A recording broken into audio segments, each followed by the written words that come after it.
कि मुझे पता है कि मेरे मार्क्स अच्छे नहीं आ रहे, मैं बहुत स्ट्रगल कर रही हूँ, मुझे अच्छे मार्क्स लाने हैं और मुझे दिख रहा है ये सब, स्टिल मैं पढ़ रही नहीं हूँ, पढ़ाई कर ही नहीं रही हूँ क्योंकि आलस बीच में आ रहा है। मैं नोट्स बनाती हूँ, मैं लेक्चर्स अटेंड कर रही हूँ, ये सब करने के बाद मार्क्स नहीं आ रहे।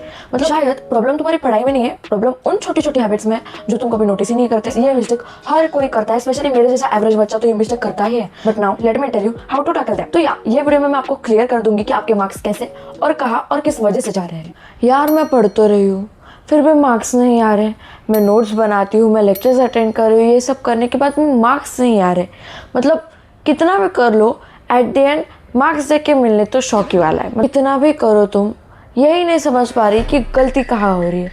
मतलब कभी कभी तो ऐसा लगता है कि शायद टीचर ही गलत पढ़ा रहे। मतलब इतना करने के बाद अगर मेरी गलती मुझे नहीं मिल रही तो ऑफकोर्स गलती तो टीचर में ही होगी ना। वो हैबिट्स जो तुम्हारे नज़र में नहीं आ रही पर तुम्हारे मार्क्स धीरे धीरे करके डिस्ट्रॉय कर रही है। तो ऐसी कौन सी छोटी छोटी हैबिट्स है जो आपके मार्क्स डिस्ट्रॉय कर रही है। So hello everyone, my name is Harshada and अगर आप भी 11, 12 या फिर मेरे जैसे एक सीए एस्पिरेंट हो एंड या स्टडी करते टाइम फिगर आउट कर ही नहीं पा रहे हो कि मार्क्स जा कहाँ रहे हैं, तो ये वीडियो में मैं आपको क्लियर कर दूंगी कि आपके मार्क्स कैसे और कहाँ और किस वजह से जा रहे हैं। बहुत सोचा था मैंने कि डिफरेंट बैकग्राउंड में शूट करेंगे, बहुत बोरिंग हो रहा है, हर वीडियो में एक ही बैकग्राउंड है। बट वहाँ पे ना मुझे लाइटनिंग का प्रॉब्लम बहुत आ रहा था, लाइट बहुत ही ज़्यादा कम थी वहाँ पे। एंड मतलब तुमको पता है कि मेरा माइक ही नहीं चल रहा था वहाँ पे। मतलब मैं जब वीडियो शूट कर रही थी वहाँ पे ना मेरी आवाज़ बीच में क्रैक हो रही थी एंड मैं बोल आगे रही हूँ, लिपसिंग पीछे चल रही है, लिपसिंग पीछे चल रही है तो मैं बोल आगे रही हूँ, ऐसा बहुत लफड़ा हो रहा था। तो मैं वापस मेरे जगह आ गई। So back to the point, first mistake, trust me guys, ये मिस्टेक हर कोई करता है, स्पेशली मेरे जैसा एवरेज बच्चा तो ये मिस्टेक करता ही है। तो ऐसी कौन सी मिस्टेक है जो हर कोई करता है। सो गाइस देखो, तुम लोग या फिर मैं भी, मेरी खुद की भी बात करूँ ना, एक माइंडसेट बना के क्लास में जाते हो कि यार देखो क्लास में एक बार ये टॉपिक हो जाए तो मैं घर पे खुद से कर लूँगी या फिर कर लूँगा, लाइक यूट्यूब पे वीडियोस देख लूँगी या मैं खुद से कर लूँगी अगर मुझे नहीं समझा तो। अगर तुम पहले से ऐसा माइंडसेट लेके जाओगे तो ना तुम ध्यान ही नहीं दोगे, तुम्हारा ब्रेन उस चीज़ पे ध्यान देगा ही नहीं। तो जिस चीज़ पे तुम ध्यान दोगे नहीं वो तो ऑब्वियस सी बात है तुमको समझने वाली है नहीं। तो अगर तुम पहले से ऐसा माइंडसेट बनाओगे ना, ट्रस्ट मी, यहाँ नहीं तुमको कभी भी कहीं पे भी जाओ तुम कुछ समझ ही नहीं पाओगे।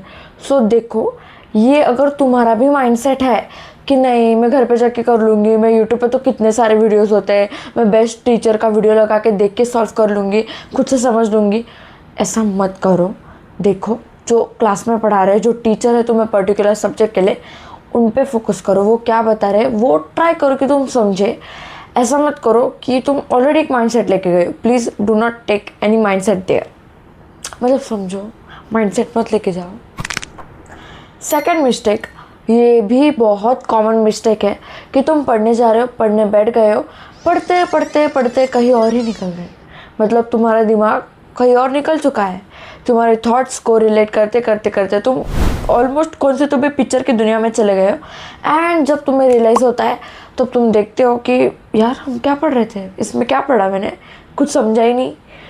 ऑफकोर्स भाई समझेगा कैसे जब तुम्हारा दिमाग ही वही नहीं था। Third mistake, over thinking instead of studying. मतलब क्या, पढ़ने से पहले तुम 4 सवाल पैदा कर देते हो। इतना सिलेबस है, इतना पढ़ना है, इतना सब कैसे होगा, टाइम बहुत कम बचा है। एंड ये सोचते सोचते तुम टाइम भी बर्बाद कर देते हो, तुम पढ़ते भी नहीं हो और जहाँ थे वही के वही रह जाते हो। ये सोचते हो फिर मैं तो बहुत पीछे रह गई, बाकी के सब तो बहुत आगे चले गए। सोचोगे तो पढ़ोगे कब, इससे अच्छा पढ़ लेते तो शायद कुछ हो जाता। फोर्थ मिस्टेक, लास्ट मोमेंट पढ़ाई। मतलब क्या, एग्ज़ाम के एक दिन पहले याद आता है कि कल तो एग्ज़ाम है, हमने तो कुछ पढ़ा ही नहीं, मतलब आज पढ़ना पड़ेगा। अब क्या हो जाता है कि तुम्हें जो चैप्टर पढ़ना है मतलब ऑलरेडी तुमने पढ़ के रखा है नहीं, ऊपर से कल एग्ज़ाम आ गई तो अब पैनिक हो जाएगा कि भाई पढ़ना है, एग्ज़ाम है, मार्क्स लाने हैं। तो तुम क्या करोगे, ये सोचोगे अभी फटाफट रट लेते, फिर एग्ज़ाम के बाद में जब टाइम मिलेगा तो हम ये चैप्टर अच्छे से पढ़ लेंगे, अभी फ़िलहाल के लिए इसको रट लेते हैं ताकि मार्क्स आ जाए। इसके चक्कर में गाइस वो बाद में तो कभी आता ही नहीं है और रटने का कोई फ़ायदा होता नहीं है। लाइक तुम रट लोगे पर ऑफकोर्स वो रटने वाली मेमोरी लॉन्ग टाइम नहीं होती है, तुमको वो लॉन्ग पीरियड के लिए याद नहीं रहेगा। तो रटना नहीं चाहिए तुमने, बट क्या कर सकते। अब एग्ज़ाम के पहले दिन तो हमें याद आता है कि हाँ एग्ज़ाम है कल, पढ़ना पड़ेगा, रटना पड़ेगा। Last fifth problem that is no proper study routine. मतलब क्या, कभी दिन में पढ़ते हो, कभी रात में पढ़ते हो, तो कभी पढ़ते ही नहीं हो। इससे दिमाग कंफ्यूज हो जाता है कि भाई करना क्या है। देखो यार, प्रॉब्लम तुम्हारी इंटेलिजेंस में नहीं है, प्रॉब्लम तुम्हारी छोटी छोटी हैबिट्स में। एंड फॉर एग्जांपल, अगर तुमने इन सारी प्रॉब्लम्स को टैकल कर भी लिया एंड इनको सॉल्व कर दिया, फिर भी एक बहुत बड़ा मेजर वाला प्रॉब्लम है, दैट इज़ आलस। आलस एक ऐसी चीज़ है जो तुम्हें कुछ करने ही नहीं देता। लाइक कि मुझे पता है कि मेरे मार्क्स अच्छे नहीं आ रहे, मैं बहुत स्ट्रगल कर रही हूँ, मुझे अच्छे मार्क्स लाने हैं और मुझे दिख रहा है ये सब, स्टिल मैं पढ़ रही नहीं हूँ, पढ़ाई कर ही नहीं रही हूँ, क्योंकि आलस बीच में आ रहा है। तो देखो, अगर तुमने लाइक 100 प्रॉब्लम्स भी सॉल्व कर लिए तुम्हारी पढ़ाई रिलेटेड, अगर तुम्हें ये एक प्रॉब्लम है जो कि है आलस, तो ट्रस्ट मी, तुम्हारे ये सारे 100 प्रॉब्लम सॉल्व हो भी गए तो फ़ायदा ही नहीं ना, क्योंकि तुम्हें पढ़ने का मन होगा ही नहीं। एंड जब तक पढ़ने का मन नहीं होता तब तक तुम पढ़ने बैठोगे नहीं। एंड ज़बरदस्ती पढ़ने बैठ भी गए तो तुम अच्छे से प्रोडक्टिवली नहीं पढ़ पाओगे। तो देखो यार, सबसे पहले आलस भगाओ एंड मूड बनाओ कि तुम्हें पढ़ना है। तो छोटी छोटी हैबिट्स जो तुम्हारे मार्क्स डिस्ट्रॉय कर रही थी, ये तो मैंने तुम्हें बता दी, but now let me tell you how to tackle them. अब सबसे पहले प्रॉब्लम का सोल्यूशन तो ये है कि भूल जाओ कि वाईटी जैसा कोई प्लेटफॉर्म है, भूल जाओ कि यूट्यूब पर तुम्हें लेक्चर्स मिलते हैं एंड तुम्हारे पास ऑप्शन है। तुम्हारे ब्रेन को ऑप्शन दो मत, उसको बता दो कि भाई तुम्हें जो पढ़ना है वो तुम्हें लेक्चर्स में ही पढ़ना है, और यहाँ नहीं पढ़ा तो कहीं नहीं पढ़ पाओगे। तो जो पढ़ना है वो यही पढ़ना है, यही मतलब ऑफकोर्स क्लास की बात कर रही हूँ मैं, तुम्हारे क्लास में जहाँ तुम जाते हो वही पढ़ना है। अब सेकेंड एंड थर्ड, ये दोनों प्रॉब्लम की सोल्यूशन एक ही है। सेकंड प्रॉब्लम वो थी जो तुम पढ़ते पढ़ते घूमने चले गए थे, एंड थर्ड प्रॉब्लम वो थी कि तुमको स्टडी की ओवर थिंकिंग हो गई थी कि यार सिलेबस ज़्यादा है, पढ़ने का टाइम कम है, एंड सब आगे भाग गए, तुम पीछे रह गए हो, ये सोचने में तुमने टाइम बर्बाद कर दिया था। तो इसका सोल्यूशन एक ही है कि देखो, जो भी तुम पढ़ रहे हो ना, सबसे पहली बात तो उसको एकदम लाउडली रीड करो एंड खुद से खुद को समझाओ। मतलब act like you are a teacher and you are explaining yourself. खुद से खुद को समझाओ। जब तुम ये करोगे ना, तो देखो तुम्हारा माइंड डिस्ट्रैक्ट नहीं होगा एंड तुम क्या देख रहे हो ना, इस पर तुम्हारा फोकस जाएगा एज अ टीचर कि तुम्हें पढ़ाना है। अब तुम किस वे में बताओगे एंड एज अ स्टूडेंट तुम उसको समझ के भी लोगे। सो ये टिप सभी देते हैं एंड ये टिप सच में काम में आती है। Just do try. अगर तुमने नहीं ट्राई की हो तो भाड़ में जाए, कोई तुम पे हंस रहा है तो हंसने दो, उससे उसका कुछ नहीं हो रहा है, बट तुम्हारा फ़ायदा ज़रूर होगा। तो या ट्राई कि खुद से खुद को एक्सप्लेन करो। फिर जो चौथी प्रॉब्लम थी कि एग्ज़ाम के एक दिन पहले हमें याद आता है कि एग्ज़ाम है तो हमें पढ़ना है, तो उसके लिए देखो क्या करो, प्लीज़ डेली बेसिस पे पढ़ा करो। मतलब अगर तुम्हें ये भी सिखाया है कि 1+1=2 और तुमको पता है कि ये इजी है, तुम्हें आता है, स्टिल वो भी चीज़ घर पे आके रिवाइज करो। देखो, रिवीजन जितना ज़्यादा करोगे उतना ज़्यादा तुम्हें हेल्प होगा।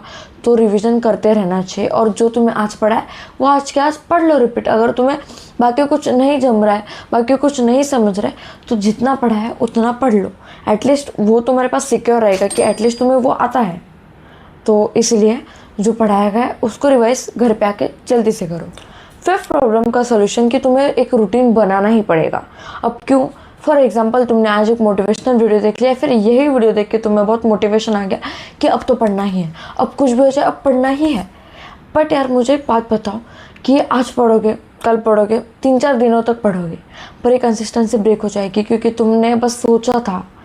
तुमको हैबिट लगानी पड़ेगी उस चीज़ की जो तुम्हें करनी है। लाइक तुम्हें पढ़ाई की हैबिट लगानी पड़ेगी कि ये टाइम पे तुम्हें पढ़ने को बैठना ही है एंड ये टाइम पे तुम्हें पढ़ना ही है, चाहे दुनिया इधर की उधर क्यों ना जाए, ये टाइम पे पढ़ना ही है।